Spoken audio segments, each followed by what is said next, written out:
오늘은 교회 설립 77주년 기념주일입니다. 설립 기념주일이 늘 이제 10월 첫째 주일이다 보니까 명절이나 또 이렇게 연휴와 이렇게 겹칠 때가 많습니다. 그래서 이번에는 또 명절 연휴가 길어서 이렇게 출타하시는 성도님들도 많이 계셔서 특별한 행사는 준비하지 않았습니다. 그러나 교회의 설립 기념주일을 맞이할 때마다 우리 교회를 지금까지 지켜주시고 인도해 주시고 은혜를 베풀어 주신 하나님과 또 교회를 위해서 늘 수고와 헌신을 아끼지 아니하셨던 우리 신앙의 선배님들께 또 우리 어르신들께 늘 감사하는 마음을 가지고 있습니다. 우리 먼저 이 시간 우리 하나님께 감사하는 마음과 또 우리 신앙의 선배님들 어르신들께 감사하는 마음을 담아서 우리 박수로 하나님께 영광 올려드리겠습니다. 네, 감사합니다. 네, 또 오늘 이렇게 명절을 맞이하여 우리 고향교회에 방문하신 성도님들 또 우리 가족 여러분들 진심으로 환영합니다. 가족들과 함께 행복한 명절 보내시고 또 안전하게 잘 다녀가시기를 바라고, 또 돌아가신 이후에도 우리 고향교회를 잊지 마시고 기도할 때마다 늘 기억하시고 기도해 주시기를 부탁을 드립니다. 저희 교회는 지금 매 주일마다 마태복음을 살펴보고 있습니다. 오늘은 마태복음 22장을 살펴보는데요. 계속되는 비유 중에 오늘은 세 번째 비유를 우리가 살펴보는 시간입니다. 우리 예수님께서 공생의 마지막 한 주간을 보내고 계신데요. 이때는 예수님께서 자기가 구원자 메시아임을 공개적으로 이렇게 드러내고 계셨습니다. 종교 지도자들이 이것을 못마땅하게 생각하고 예수님께 찾아와서 질문을 했었죠. 누가 너에게 이런 권위를 주었느냐? 너가 무슨 권위로 이런 일들을 하고 다니느냐? 라면서 예수님을 고소하려고 그런 질문을 했습니다. 예수님은 그 질문에 대해서 직접 답을 하지 않고 질문으로 대답을 대신했습니다. 나도 질문을 할 텐데 너희가 이 질문에 대답을 하면 나도 답을 해주겠다 라면서 하신 질문이, 세례 요한은 하늘로부터 온 사람이냐 사람들로부터 온 사람이냐, 즉 세례 요한은 하나님의 권위로 사역을 했느냐 아니면 사람이 보낸 가짜 거짓 선지자이냐, 이런 질문을 했던 거죠. 종교 지도자들은 둘 다 인정할 수가 없었습니다. 하나님이 보내신 선지자라고 하면 요한의 말을 듣고 회개하지 아니한 자기들을 부정하는 것이 되고, 또 거짓 선지자라고 말하면 요한을 선지자로 여기는 이 많은 백성들에게 비난을 받을 것을 두려워해서 그들은 자기 자신을 위해 잘 모르겠다라고 대답을 했습니다. 그러자 우리 예수님도 그러면 나도 대답하지 않겠다라고 답변을 하지 않으셨지만, 그 이후에 세 개의 비유를 말씀하셨는데 이 세 개의 비유를 통해서 사실은 답변을 하고 계시는 겁니다. 그 첫 번째 비유가 두 아들의 비유였고, 두 번째 비유는 포도원 농부의 비유였고, 오늘 우리가 살펴볼 세 번째 비유는 혼인잔치의 비유입니다. 예수께서 다시 비유로 대답하여 이르시되, 비유로 대답을 하신 거죠. 다시, 즉 세 번째 비유로 대답을 하고 계시는 겁니다.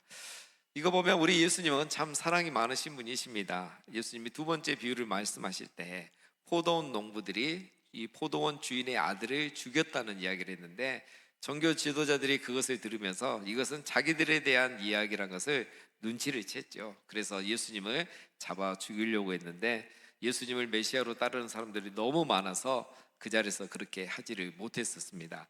예수님은 생명의 위협을 받고 있는 상황에서도 절대 물러서지 않으시고 다시 비유로 말씀하고 계십니다. 이것은 그들이 지금이라도 이 비유를 듣고 회개하고 돌이키기를 원하신 예수님의 마음이죠. 그래서 예수님은 이번에도 이 같은 목적으로 또 비유를 말씀하십니다. 천국은 마치 자기 아들을 위하여 혼인잔치를 베푼 어떤 임금과 같으니, 천국은 마치 무엇과 같으니, 13장에서 또 우리가 자주 살펴본 익숙한 표현입니다. 하나님 나라는 어떤 것인지를 이 비유를 통해서 또 말씀하고 계십니다. 여기서 임금은 하나님 아버지를 말하고 또 아들은 예수님을 말하는 것이고, 혼인잔치는 하나님의 나라를 말하고 또 장차 이 말 천국을 말하는 겁니다. 그리고 뒤에 나오는 종들은 하나님이 보내신 선지자들을 말하죠. 앞에 비유하고 거의 비슷합니다. 자기 아들을 위하여 혼인잔치를 준비하는 어떤 임금과 같은 곳이 바로 천국이다라고 말합니다. 하나님께서는 예수님을 통하여 하나님의 나라의 도래를 준비하고 계신다라는 그 비유를 말씀하고 있는 겁니다. 그렇습니다, 여러분. 하나님의 나라는 예수님께서 이 땅에 오심으로 본격적으로 시작이 되었습니다. 혼인잔치는 예수님의 초림으로 시작된 하나님의 나라이고, 또 예수님의 재림과 함께 완성될 하나님의 나라를 비유하고 있는 것입니다. 하나님의 나라가 이제 예수 그리스도가 오심으로 시작이 되는데, 그 전에 하나님은 이스라엘 백성들을 먼저 이 하나님 나라로 초청을 하신 것이죠. 그래서 예수님이 오시면 그들이 이것을 알아보고 하나님 나라에 참여하고 이 하나님 나라를 누리기를 하나님은 원하셨던 것입니다. 그것이 바로 구약에 나오는 하나님이 많은 선지자들, 종들을 보내신 그런 내용들이죠. 오늘 3절부터 그 내용이 나옵니다.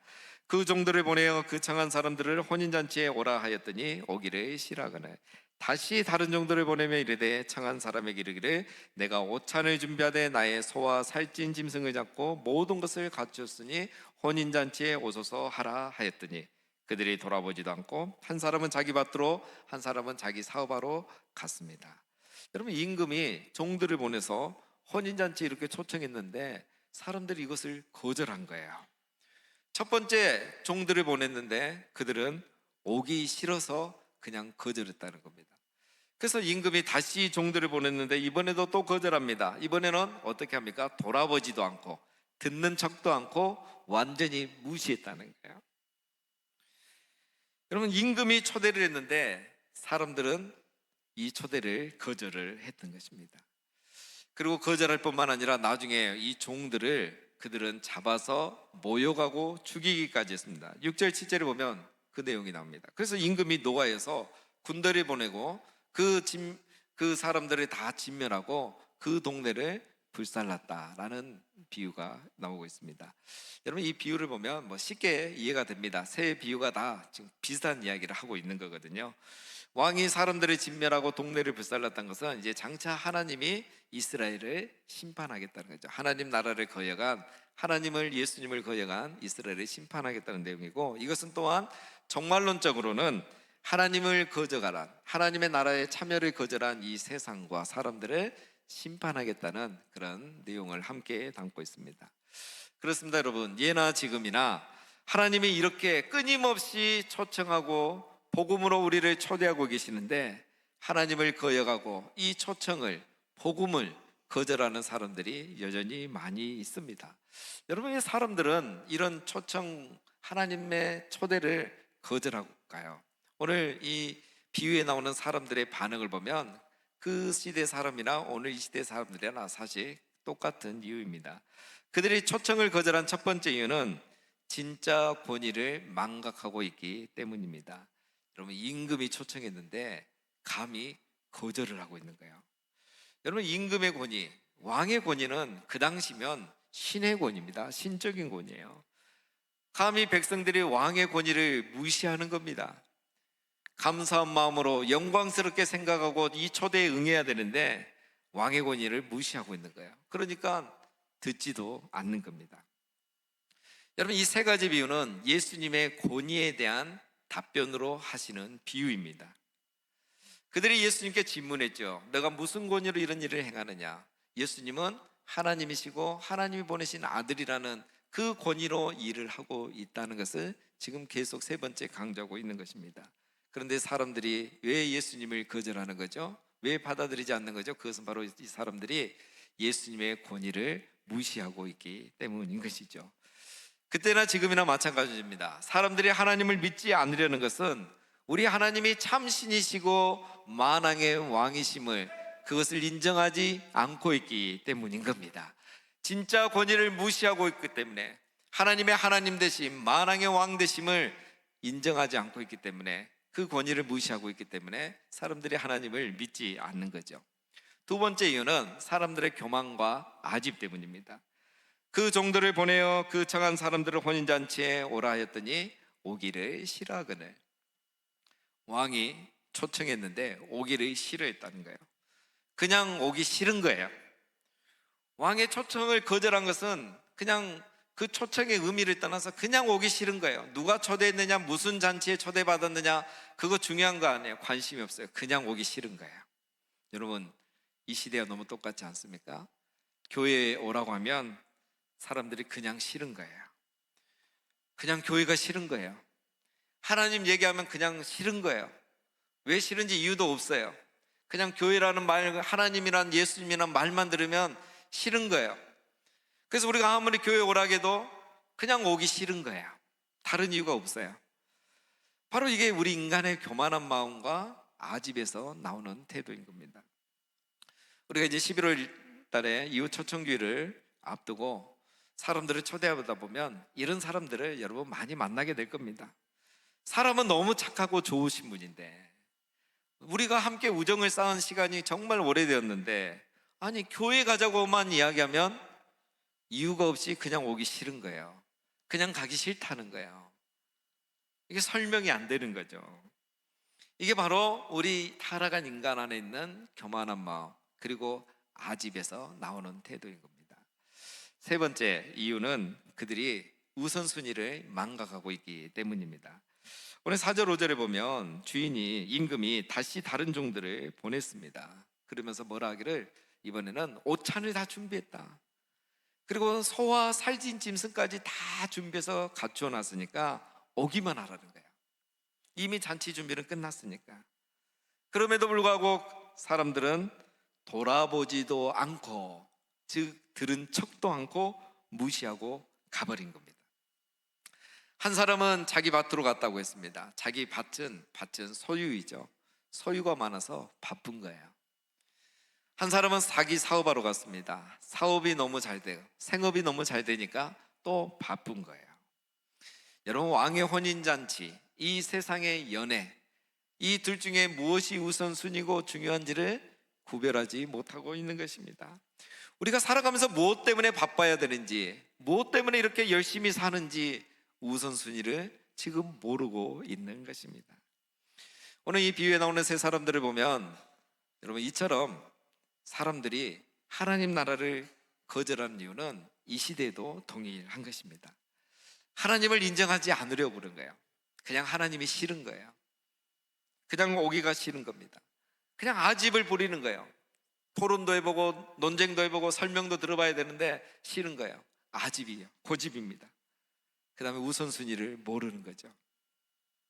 여러분, 우리가 이웃 초청교일마다 초청하는 대상자들이 이런 분들이 많이 있을 겁니다.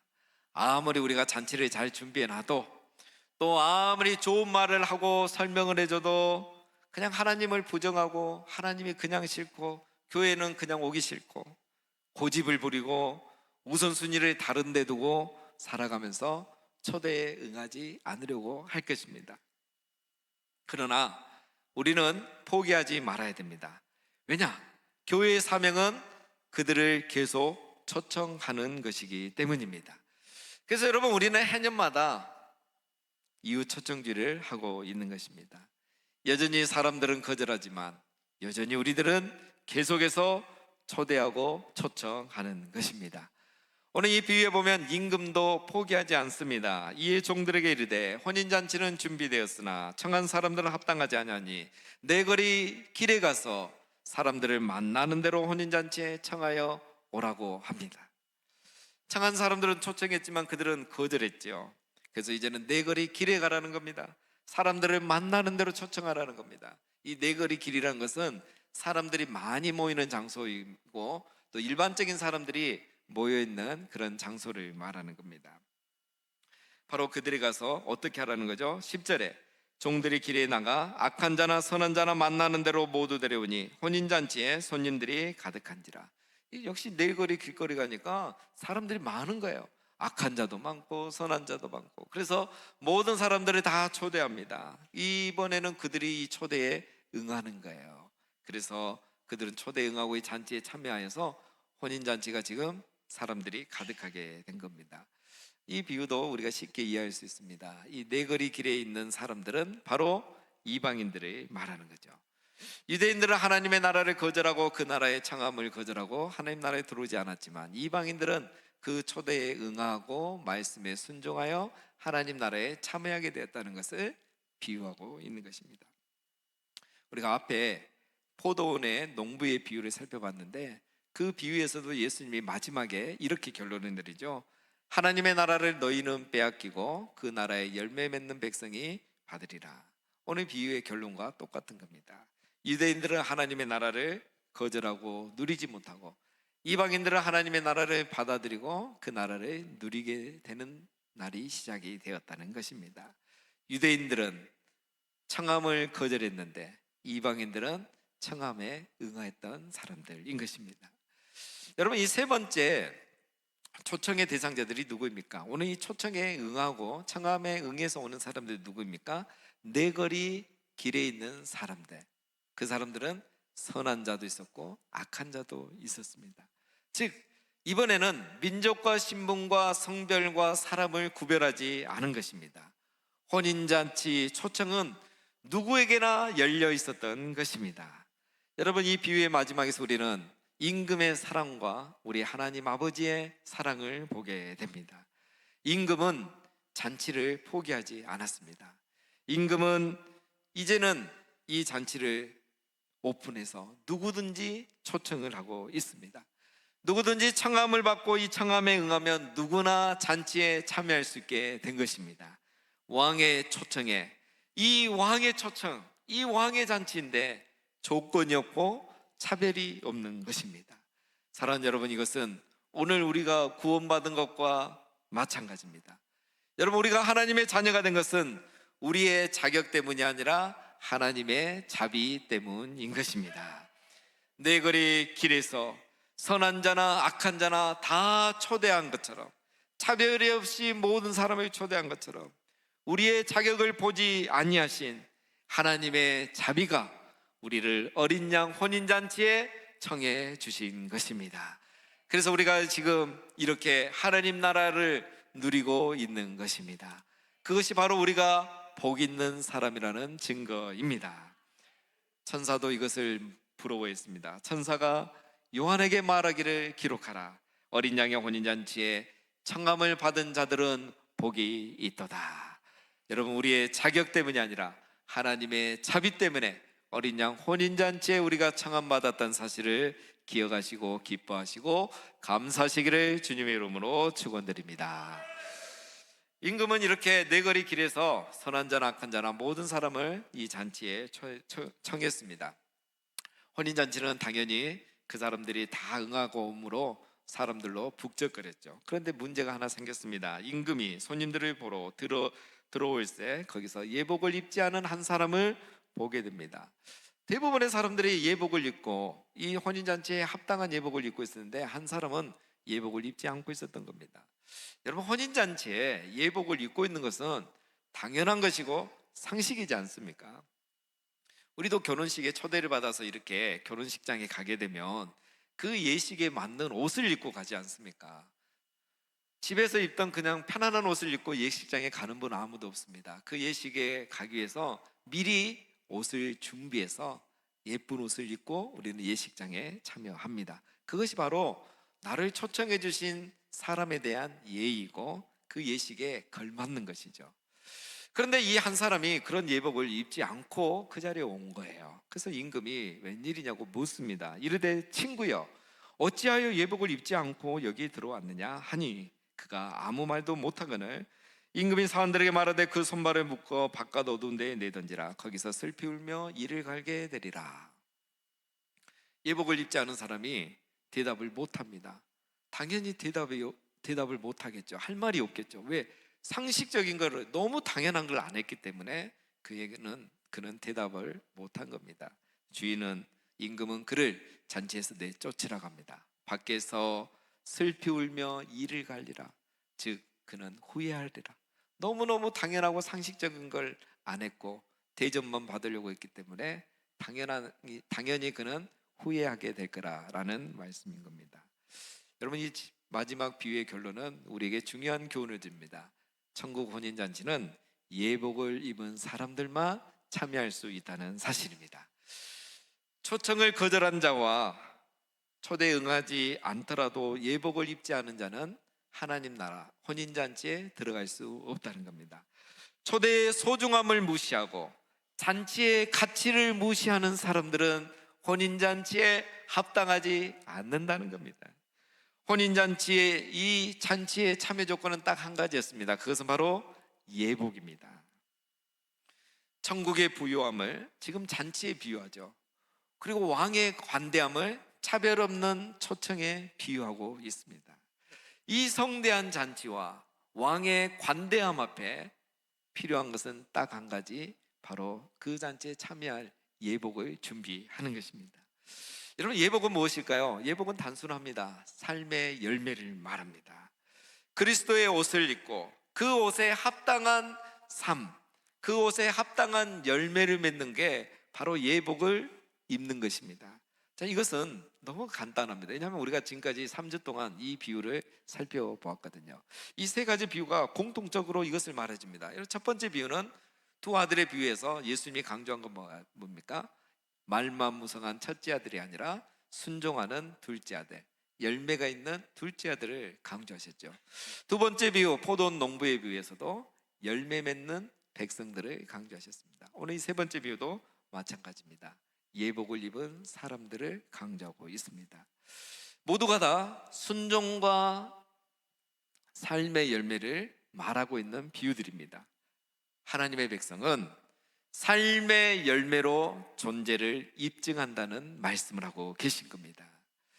예복이 삶을 의미한다고 해서 여러분, 삶으로 행함으로 행위로 구원받는다는 것은 절대 아닙니다. 예복은 택함받은 사람임을 입증해 주는 것입니다. 초대받은 사람임을 입증해 주는 것입니다. 행위로 구원받은 것이 아니라 행위가 구원을 증언해 주는 것과 같은 것입니다. 당연히 초대받았으니까 그 예식에 걸맞게 예복을 입고 우리가 결혼 예식에 참여하는 것과 같은 겁니다. 예복을 준비한 사람은 초청하신 하나님의 뜻에 삶으로 반응한 참된 신자, 열매 맺는 백성을 보여주고 있는 것입니다. 여러분, 복음의 초청에 반응했다고 다 하나님의 백성이 되는 것이 아닙니다. 복음에 합당한 예복을 입은 사람만이 거기에 들어갈 수 있는 것입니다. 우리가 이미 13장에서 여러분 그물의 비유를 살펴보았었죠. 그물 안에는 좋은 고기와 나쁜 고기가 있었습니다. 그런데 나중에 어부가 배에 오른 뒤에는 그물 안에서 좋은 고기와 나쁜 고기를 구별해서 나쁜 고기는 버렸던 것이죠. 그물은 교회라고 그때 말씀을 드렸습니다. 여러분, 교회 안에는 좋은 고기와 나쁜 고기가 함께 있는 것입니다. 왜냐하면 어부가, 우리 하나님께서 그 큰 그물로 모든 고기를 끌어모아 이 그물 안에, 교회 안에 초청했기 때문입니다. 임금이 내거리 길에서 악한 자나 선한 자나 구별하지 않고 차별하지 않고 누구든지 다 이곳으로 초청했기 때문입니다. 우리 하나님께서 유대인과 이방인을 구별하지 아니하시고 선한 자와 악한 자를 구별하지 아니하시고 모든 사람을 누구든지 다 초대해서 이곳으로 데려왔기 때문에 교회 안에는 그런 고기들이 다 있는 것입니다. 그러나 여러분, 초청받았다고 해서 다 택함 받은 것은 아니라는 것입니다. 초청은 누구에게나 하지만 택함은 기준이 있습니다. 그 기준은 바로 예복입니다. 열매입니다. 예복을 입은 자, 열매 맺는 자, 그게 바로 기준입니다. 오늘 예수님이 결론을 내리십니다. 청함받은 자는 많되 택함을 입은 자는 적으니라. 여러분, 초청의 은혜가 열매를 맺어야 할 책임까지 면제해 주는 것은 아닙니다. 중요한 것은 혼인집의 문턱을 넘어서는 것이 아니라 복음으로 살아가는 것입니다. 그 잔치에 끝까지 참여할 수 있는 예복을 준비하는 것입니다. 중요한 것은 여러분, 오늘 이 비유에 보면 예복을 입지 않은 사람은 한 사람밖에 없었습니다. 그래서 예복을 입지 않은 사람이 작을 것 같지만 예수님은 예를 들어 그렇게 비유했을 뿐입니다. 결론은 뭐라고 하시죠? 청함받은 자는 많되 택함을 입은 자는 적으니라. 예복을 입은 사람이 오히려 더 적다는 것을 우리는 명심해야 됩니다. 사랑하는 여러분, 우리는 청함받았으니 이제 예복을 입은 자답게 복음으로 살아가야 하는 것입니다. 예복에 합당한 예의, 예복에 합당한 열매를 맺어야 하는 것입니다. 천국의 규범을 존중하고 천국의 율법을 존중하고 예복을 입고 회개에 합당한 열매를 맺어야 하는 것입니다. 예복을 입지 않아 버리면, 회개에 합당한 열매가 없으면, 입만 무성하면, 말만 무성하면 절대 택함을 입을 수 없다는 것입니다. 우리는 그리스도의 옷을 입고 의의 종으로 살아야 천국 잔치에 택함을 입을 수 있다는 것입니다. 사랑하는 여러분, 교회는 어떤 것입니까? 교회에서 중요한 것은 무엇일까요? 우리 교회가 이제 설립 77주년이 되었습니다. 정말 이거 긴 역사이고 아름다운 역사이고 소중한 것입니다. 그런데 이 역사보다 우리에게 더 중요한 것이 있습니다. 교회가 얼마나 크냐, 교회 안에 얼마나 많은 물고기들이 있느냐, 그것도 중요하지만 그것보다 더 중요한 것이 있습니다. 좋은 물고기가 얼마나 있느냐, 예복을 입은 사람들이 얼마나 있느냐, 이것이 더 중요한 것입니다.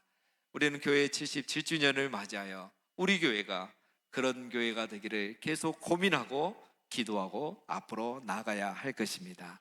또한 우리 자신이 이 금문 안에 있다고 이 혼인잔치에 청함을 받았다는 것으로 만족하지 않고 택함을 입을 수 있도록 우리의 예복을 준비해야 하는 것입니다.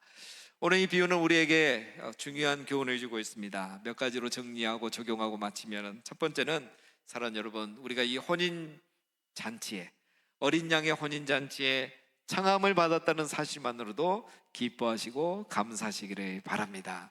나의 자격 때문이 아니라 하나님의 자비로 우리를 청하셔서 오늘 이 자리에 있게 하신 하나님의 은혜와 사랑과 인내하심에 감사하고 기뻐하시기를 바랍니다.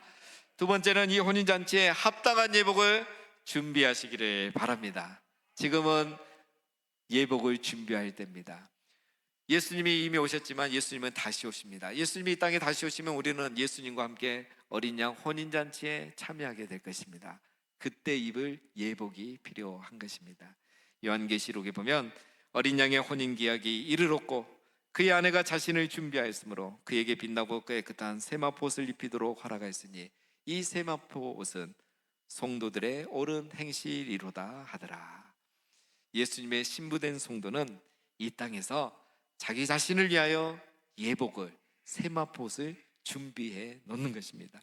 그 세마포 옷은, 즉 예복은 회개에 합당한 열매, 성도의 옳은 행실이라고 천사가 이야기해주고 있습니다. 무성한 입, 소란한 확신이 아니라 옳은 행실과 순종의 삶이 바로 우리가 준비해야 하고 갖춰야 될 예복이고 세마포 옷인 겁니다. 주님 오실 그날까지 우리 모두가 이 혼인잔치의 예복을 잘 준비해야 하는 것입니다. 마지막으로 우리가 해야 될 일이 있습니다. 오늘 임금의 마음, 하나님의 마음을 기억하시고 우리가 그 마음을 품고 우리는 여전히 이 초대장과 초청장을 전달하는 종들이 되어야 하는 것입니다. 사람들은 당연히 오기 싫어하고 한 번 오고 안 올고 돌아보지도 듣지도 않고 무시하겠지만 우리는 그것을 다 알지만 그래도 아버지의 마음을 품고 오늘 이 왕의 마음을 품고 우리는 끊임없이 이 초청장을 전달해야 하는 겁니다. 하나님이 그렇게 하셨기 때문에 오늘 우리도 구원받고 이 자리에 있게 됐다는 것을 기억하시고 포기하지 마시고 끝까지 이 초대장을 전달해야 하는 것입니다.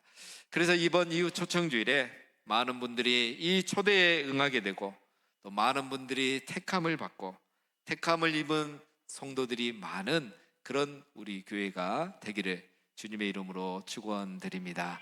또 주님 다시 오실 그날까지 우리 모두 다 그날에 입을 예복을 잘 준비하시는 열매 맺는 천국 백성 되시기를 주님의 이름으로 축원드립니다.